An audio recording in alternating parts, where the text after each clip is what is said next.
So yung magandang buhay sa mga kosa, isang buwan tayong hindi nakapag-upload ng ating video. So ito mga kosa, papakita ko sa inyo, ito, inasikaso ko halos 2 oras din ako nag-ayos.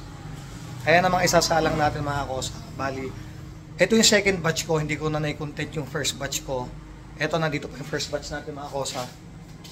Ito, sinalang ko 536. Ayan, ang walang similya dito is 97 lang. Ayan.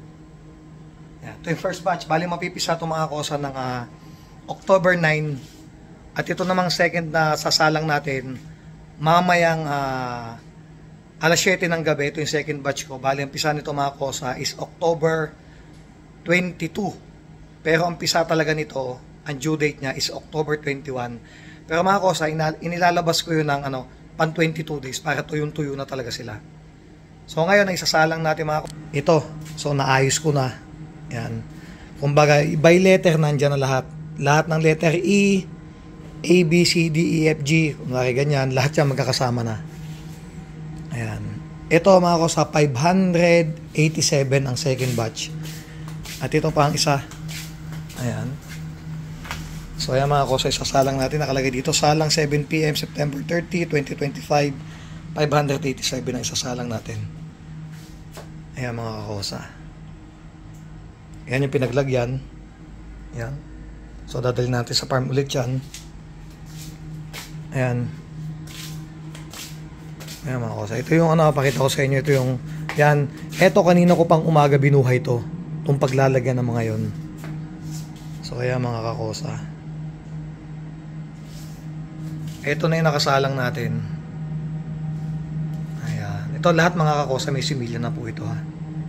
Ito ay 536 eggs. Ang walang similya is 97. Ayan. Ayan. Yan ang first batch. Tandaan nyo, October 9 ang pisa nito. October 9. At ito ang salang September 30 ngayong gabi alas 7.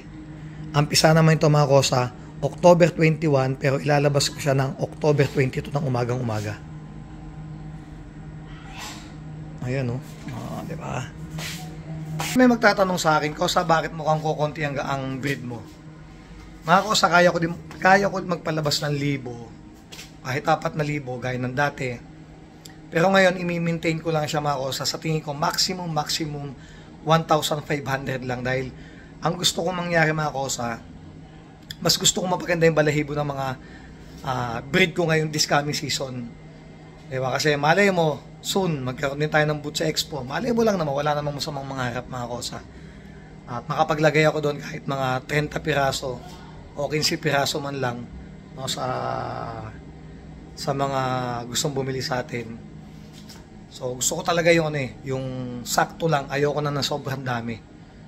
Diyan sa mga 1,500 na sisiw, once na makabuhay ka dyan mga kosa na 1,200, para sa akin napakaganda na nun. Maganda na yun.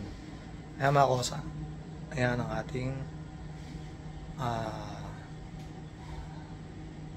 hindi ko sabi. Yung ating incubator. Yan. Ito ang ating incubator. Ayan, first batch, ulitin ko. Ang pisa niya na ay October 9. At ang sasalang nating bago ay October 21. Ayan, shoutout sa inyo lahat mga kosa. At happy breeding sa inyo lahat mga kakosa. Ingat po tayong palagi. Pasensya na po at talagang may katamadan tayo mag-upload ng video sa YouTube channel natin. At lagi ko naman sinabing sisikapin pero talagang tamad ang inyong kakosa. Yan. Shoutout sa inyo lahat. God bless po at ulitin ko, happy breeding po ulit sa atin lahat. God bless po. Salamat po.